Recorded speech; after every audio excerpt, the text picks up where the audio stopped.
के कर जावा बनवलु ए आमा, हमारा के दिहलु बिसारहु।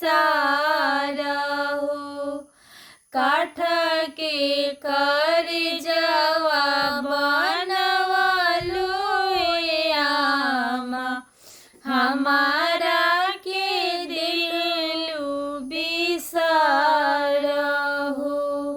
हरदम रखलु आमा सीना लगाई के, भेजतारु कहे ससुरारहु। हरदम रखलु आमा सीना लगाई के, भेजतारु कहे ससुरारहु।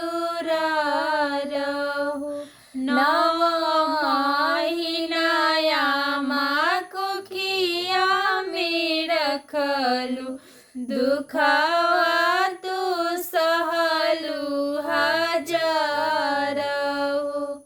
दूधवा पियलु आमा अचारा छुपाई के, काहे भइलु बैरन तोहारहु।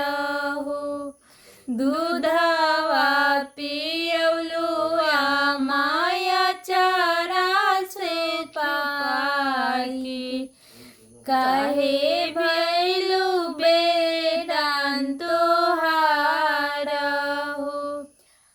बाबाया भैया के छुटेला दुलड़वा, छुटी गईले सखिया हमारहु।